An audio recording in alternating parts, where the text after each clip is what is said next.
మీ ఎలాంటి వ్యాపార ప్రకటనలకైనా వెంటనే మా ఛానల్ సంప్రదించండి. నమో పిత్రే జన్మదాత్రే సర్వదేవమయాయ చ సుఖదాయ ప్రసన్నాయ సుప్రీతాయ మహాత్మనే. మాతృదేవో భవ పితృదేవో భవ. సింహరాశి వారికి డిసెంబర్ నెల 2025వ సంవత్సరం గోచార ఫలితాలు ఏ విధంగా ఉన్నాయో సశాస్త్రీయమైన పద్ధతిలో తెలుసుకునేట్టు ప్రయత్నం చేద్దాం.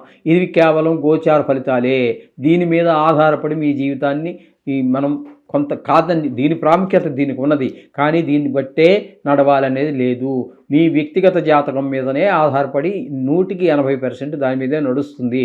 కాబట్టి వ్యక్తిగతంగా ఎవరైనా పిల్లలు పుట్టినప్పుడు date of birth, time of birth, place of birth తప్పకుండా నోట్ చేసుకోండి. నిష్ణాతులైన వారి చేత చక్రాలన్నా వేయించుకోండి. తర్వాత అవసరం వచ్చినప్పుడు కనీసం జాతకం చెప్పించుకోవచ్చు.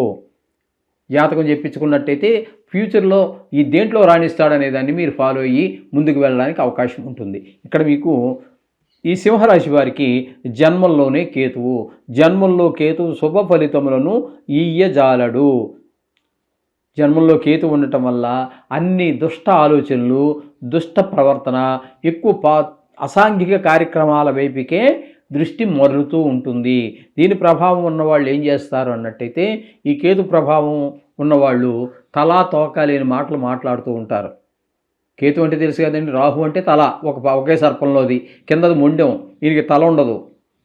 తలా తోక లేని మాటలు అది ఏవో అర్థం చేసుకుందామని ప్రయత్నం చేస్తే కూడా మీరు కష్టపడి అది మీకు కూడా అర్థం కాదు. అసలు దానికి అర్థం ఉంటే కదా మీకు అర్థం అవడానికి. ఈ విధమైనటువంటి ప్రవర్తన అంతా ఉంటుంది కేతు జన్మంలో కనుక ఉన్నట్టయితే. ఇకపోతే తృతీయ స్థానంలో తృతీయ, చతుర్థ, పంచమ 3 స్థానాల్లో బుధుని యొక్క సంచారం జరుగుతోంది. ఇక్కడ తృతీయ స్థానంలో ఒక 6 రోజులు.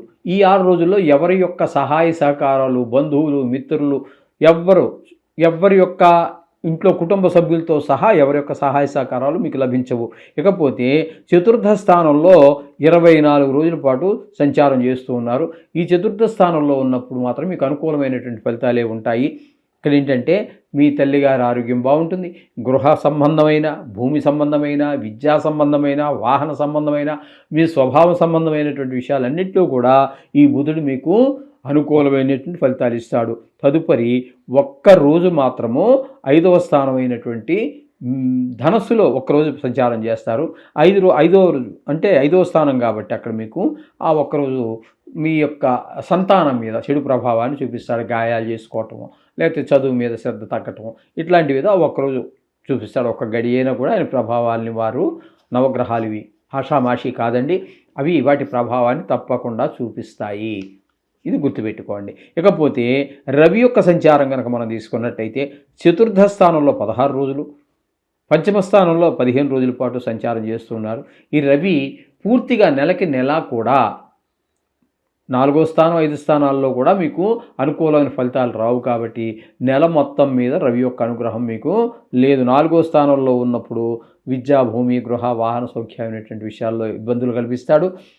సంతానం ఇక 5వ స్థానంలో ఉన్నటువంటి 15 రోజులు సంతానం మీద, వాళ్ళకి చదువు మీద శ్రద్ధ తగ్గటము, ఆటల మీద పెరగటము, దెబ్బలు దాల్చుకోవటము, చెడు స్నేహాలు చేయటము, ఇట్లాంటి ఫలితాలన్నీ కూడా, అంటే రవి పూర్తిగా మీకు ప్రతికూలుడే అనేటువంటి విషయాన్ని గుర్తుపెట్టుకోండి. అలాగే కుజుని కనుక మనం తీసుకున్నట్టయితే చతుర్థ స్థానంలో 7 రోజులు, పంచమ స్థానంలో ఒక 24 రోజులు.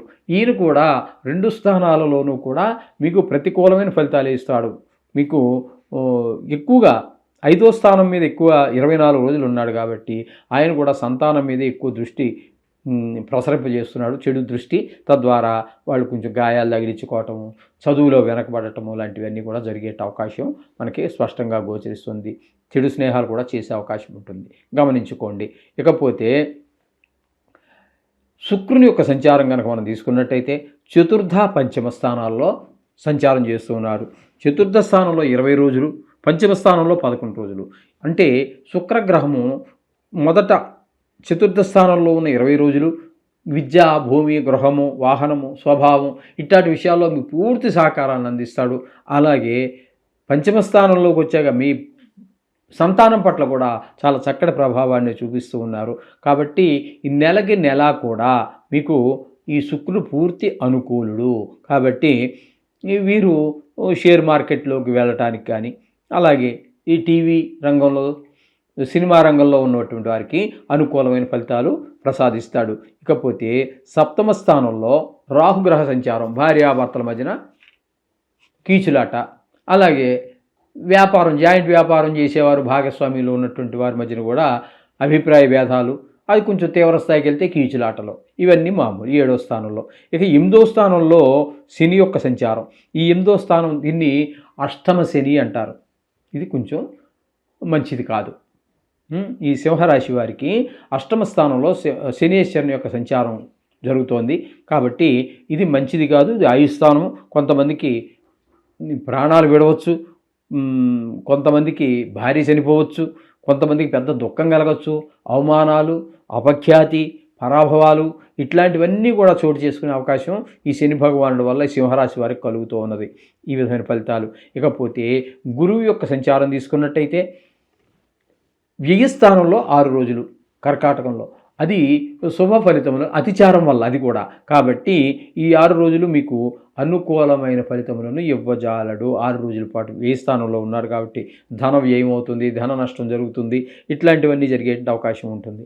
ఇకపోతే మిగతా 25 రోజులు ఏకాదశ స్థానమైనటువంటి ఈ మిథునంలో సంచారం చేస్తున్నారు కాబట్టి ఆ 25 రోజులు కూడా మీకు చాలా చక్కటి ఫలితాలు, అంటే లాభం, ధనం మీరు ఆశించిన దానికన్నా ఎక్కువ లాభం వచ్చే అవకాశం ఉంటుంది వ్యాపారం అయినట్టయితే.